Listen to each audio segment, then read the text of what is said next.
All right, guys, welcome back. We are back with Kyle Smith, part 2. As you can tell, he's passionate. If you listen to the first episode, he's written a book called Grit, Grind, Glory, and he's hoping that book will help get more people into the trades because that's where his passion lies personally, is in the trades and wanting to see it grow. Now, you may have heard on the last episode, I asked Kyle about all of this AI and tools to make it easier, if he thinks those are designed to combat the shortage of techs, and he thinks it's just a tool to help us techs that are in the field be more efficient. And I'm partially on the fence to that. Yeah, it makes us more efficient, but in the back of my mind, I'm wondering if people thought down the road, hey, there's going to be a shortage, we need to make a way to make this easier and more efficient for the techs still in the trade, since we don't have ones coming up to fill that void. So it's one of those things, could be either way. So you got to keep thinking, stay critical in your thinking, and keep an open mind because we're shifting constantly in this trade. But anyway, let's get back to it. This is the HVAC Know It All podcast. I'm your host, Gary McCreadie. Top contractors across the US only. This one's going to be pretty cool to expand your marketing reach. Property.com is an exclusive network for certified pros. You can get your own custom Property.com webpage for free. You can also get AI-powered reputation management and get some great lead generation and prospecting tools. The Know Before You Go tool is pretty cool. It gives critical homeowner data like how much they've paid on past jobs. Join Property.com's exclusive network now to expand your reach with homeowners across the U.S. Use McCreadie.property.com. So that's MCCREADIE property.com to fill out the form to get approved. I want to ask you a question. Let's avoid all the cliche answers because people hear these all the time. If we're going to entice a kid coming out of high school to get into the trades, what do we have to change about the way we've been conducting ourselves in the trades over the last 30 years, right? And the reason I said is let's stay away from the cliche answers is because everybody and their brother has beat all of those answers with a dead horse. Like, we don't need to hear, yes, it's rewarding, you get to work with your hands. We don't need to hear that stuff, right? We want to show a kid that's coming out of high school why the trades are better than going another route. And what can we tell them that is not those answers they've heard before? What can we say to them? What can we change on how we market the trades to these young kids? I get the cliche answer. So really the biggest thing is the brotherhood that you're going to get out there. That's every job site. You're going to work with the men and women that you guys are going to be bonded with for a long time. It's the friendship out of it. It's the knowledge. Again, the biggest thing, you had asked what we could change from what it was 30 years ago to what it is now. It's to attract kids into the trade. The biggest thing that I would say is actually being able to teach rather than get yelled at. Not sure how like you were brought up into the trades, but I remember it being pretty rough, and it wasn't all that long ago. It's the cussing, just kind of the abuse that you take from the journeyman to figure it out. I was abused, and I totally agree. And it was a great answer, is the education portion, not screaming and yelling, but actually taking the time to teach, because that is valuable. There's a lot of techs out there that are now good techs that were yelled at, and they were confused. They didn't know what to do. I was one of them. Like, I would stand on a job site and I would literally think in my head, okay, I think that this is what I'm supposed to do. Thought the answer was right. And then when I did it and handed them that tool, it's no, don't touch my tool pouch. I thought I was here to help. Like, no, don't touch my tools. These are mine. You want to go get tools? Go get your own. Okay. And that's kind of how I was treated to a certain extent by some people. It's not good for retention. So if a kid doesn't have good guiding support system at home, let's say they come home and they go, I'm done.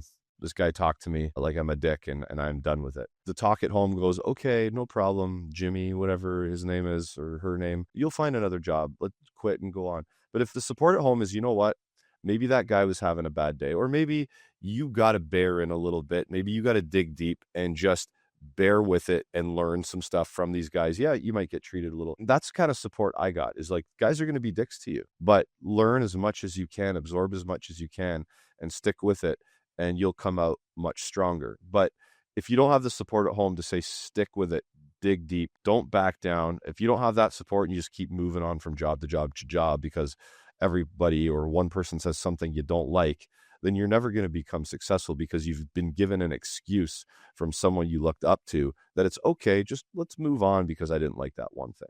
So I think the support at home really, really matters. I really agree with you on that. And I am the company that I am at. We are kind of like in an all-inclusive environment, right? That's what we want to create, because the owners at the company and the guys that we have working here, they all grew up in that time frame where it was, you're getting cussed at, you're running to the truck, you're not treated with respect. Some people thrive off of that. I did really well in it. That doesn't bother me. I'm rough around the edges. I have like a customer service side that all my customers see, but I can have, your typical construction attitude and the language. But here, our biggest thing is, I'm not mad if I go on a job, if I sell a job and we're putting in the system and I ask somebody, we already flushed the line sets, you have to braze it in. If I have a younger guy, and we have some young kids and we have some middle-aged guys that got into the trade late, only been in the trade for a couple of years, they might have not brazed. And recently we had a guy that's like, hey man, I don't know how to braze. I'm not up in arms about it. And I'm not yelling and screaming like, how the F did you, are you in here 2 years and you don't know how to do that? That's not me. Exactly what I did. I just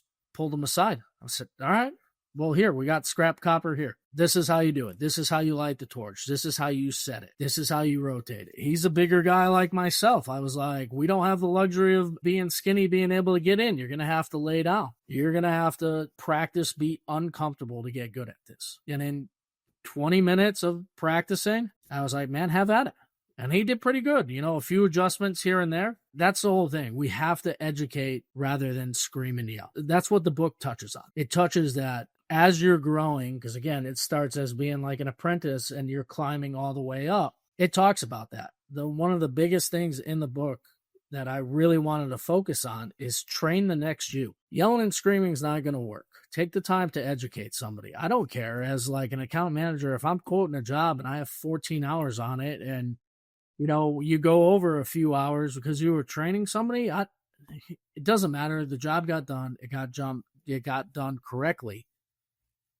And now we have somebody who gained something out of it. That is what matters most to me. And that should matter to every single company out there, every single owner, every single journeyman across, the U.S. Figure it out. Train the next you. Don't talk down to somebody because they don't know. Take that 5-10 minutes, explain it to them. Everybody nowadays has a cell phone in their pocket.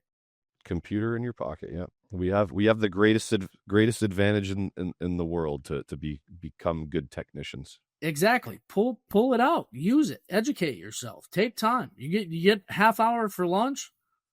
Man, when I was in the field, I would sit in my van all the time. I'd pull up a YouTube video. Gary, I watched more of your videos, and Tony Moran, however you say, I think it's last. Yes, Tony Mormino. Yeah. I watched his videos to get a basic understanding, a better understanding of airflow. I've watched your videos on like newest tools, your debates that you put out there. Those are things that people can tell the young apprentice to do. Hey man, during your lunch break, let me send you a few links here on YouTube. Pull it up, watch them, educate yourself. Rather, like, your day doesn't just end at 4:30, 5 o'clock. You want to be successful in anything, you have to put in the hours outside the clock. And I'm glad you said anything there, because it goes for, if you want to be the best lawyer, doctor, you want to, outside of the clock is where most of your learning comes from. Because you know what I mean? It's you try to absorb as much as you can, then you go out into the field, and then that's where you try to relate what you've learned. I've put this out before. I remember years ago, I put out a post about, if you want to be the best, you got to put in hours outside of work. And people would fight. People would say literally, I ain't doing anything if I'm not getting paid. I'm like, okay, well then you're probably going to be happy being a mediocre technician then, right? Is that what I'm hearing from you? Because that's what you've spelled out in your comment, is you're happy being mediocre, because the best technicians spend hours outside of their trade learning.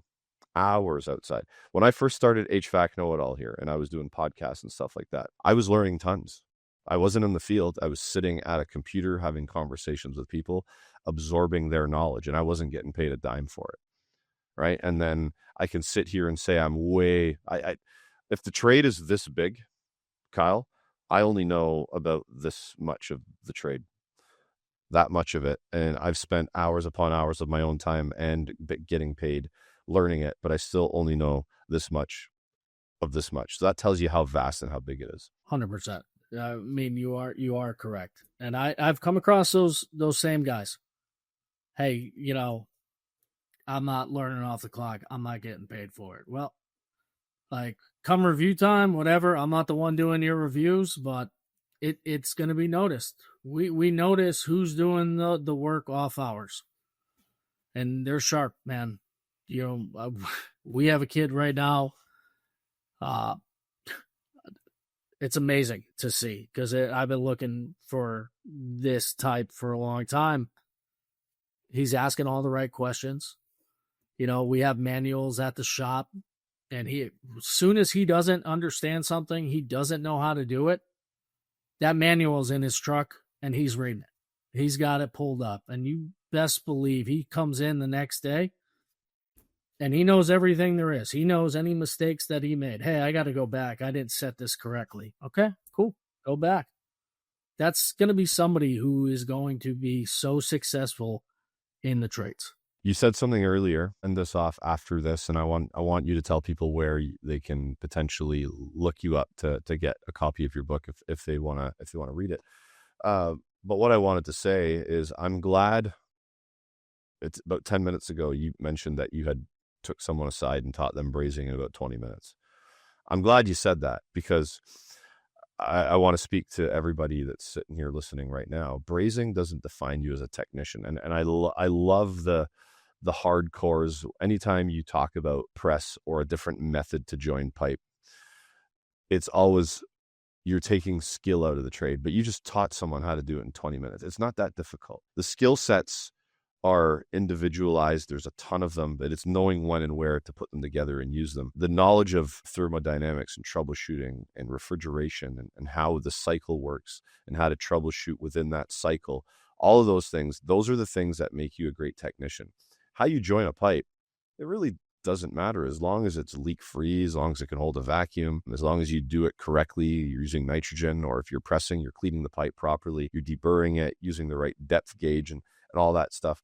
It doesn't really matter how you join the pipe. I'm glad you said that. You taught him how to braze in 20 minutes, and then he was brazing. I myself learned how to braze in about 20 minutes too, but with instruction. I was out there trying to braze, couldn't, and a technician, like journeyman, seen it. He's like, oh my God, that's ugly. So he took 3 of us to the shop, apprentices, and he literally spent 20 minutes to half an hour, showed us how to move the torch, and we all practiced, and we were all good within 20 minutes of doing this. And then that's how I went to town with brazing, right? So I'm glad you brought it up, because brazing doesn't define you as a technician. If you're pressing or using something else, you don't feel like less of a technician or less of an apprentice or journeyman, because it's not about how you join the pipe. It's everything in between, and your deep understanding and knowledge of the trade. Like I said, refrigeration. Do you understand it? Can you troubleshoot electrical problems and look at a diagram and go, okay, I think the problem's there, and I'm going to verify it with my meter? Can you troubleshoot air side problems? These are the things that make you a technician. So I just wanted to bring that up quickly, Kyle. Sorry. No, 100%. You are correct. And that's what everyone needs to do. Like, you're only going to be as you can be, but make that next person better. Show them everything you got. Okay, so tell us, if someone wants to read your book, tell us the name again, and tell us where they could maybe reach out to you and grab a copy of it. Yeah, so right now, the best way to reach out to me is going to be through LinkedIn. I'm pretty active on there. Put out some articles in the next coming weeks and months, putting out snippets of the book, different topics. The plan for publishing is we're going through a publisher, but we'll be available on Amazon, Kindle, and then through like our local here in Charlotte, North Carolina, different coffee shops, Barnes and Noble. We're getting it out high schools. We're getting it out through different trade schools locally. But if you want a copy, reach out to me on LinkedIn. As soon as it's available, I can send it to you. But again, the book is called Grit, Grind, and Glory Through the Trades. And it starts off part memoir and then just all the way through where you ever want to go into leadership, but it talks about everything. Amazing.